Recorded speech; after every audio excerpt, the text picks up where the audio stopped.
Welcome to Faith in Focus, from the Book of Mysteries by Jonathan Cahn, the Apostasia. The teacher placed an old brown book on the wooden table in the chamber of books and turned to a page so faded one could barely make out the words on the right side or the image on the left. "It looks like a worn-away image of Adam and Eve," I said, "in the garden."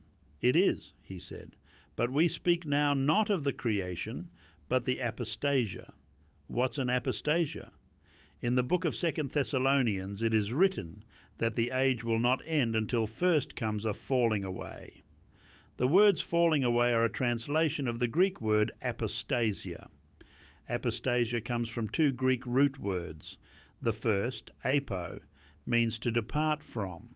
The second, stasis, means the stand or state of. So apostasia means to depart from one's stand and from one's state. Thus, before the end of the age, there will be a mass departing, a moving away from the stand of faith, from the Word of God, and from truth. So the first meaning of apostasia has to do with faith and the Word, but the second concerns the departure from the state of being. Why is that? I asked. How do the two go together? The creation came from the Word. From the Word comes the creation. So the departure from the Word will lead to a departure from the state of being. And what does that mean? Look at the book, he said.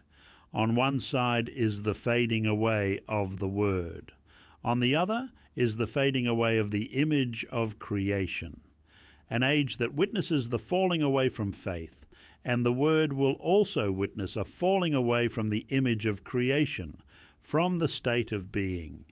It means that before the end of the age, there will not only be a falling away from faith, but a falling away from being, the departure of men from the stasis or state of manhood, the departure of women from the stasis or state of womanhood, of fathers from the state of fatherhood, of mothers from the state of motherhood, and of man from the stasis or state of humanity.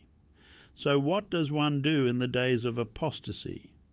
In the age of departure from the Word, you must hold all the more strongly to the Word, the faith and the stand.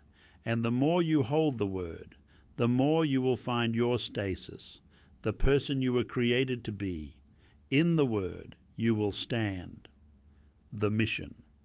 Take a command from the New Testament and fully carry it out today. Commit to live your life all the more by the Word of God. Ephesians 6:13. Therefore put on God's complete armour, that you may be able to resist and stand your ground on the evil day of danger, and, having done all the crisis demands, to stand firmly in your place. Philippians 2:15.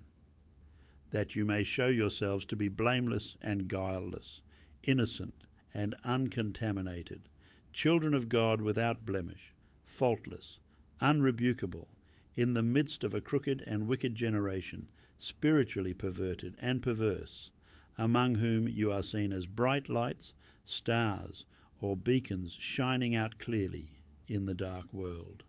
2 Thessalonians 2:3.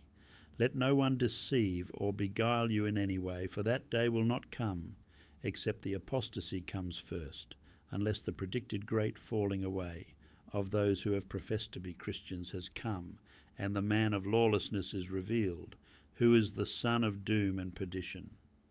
2 Timothy 3:1-4:3.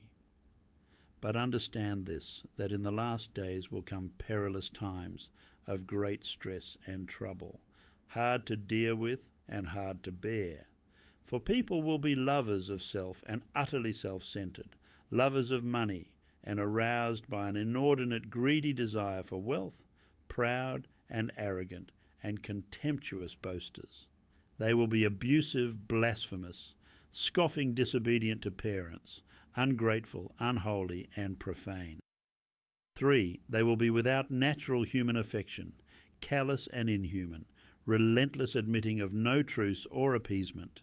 They will be slanderers, false accusers, troublemakers, intemperate and loose in morals and conduct, uncontrolled and fierce, haters of good, They will be treacherous betrayers, rash and inflated with self-conceit.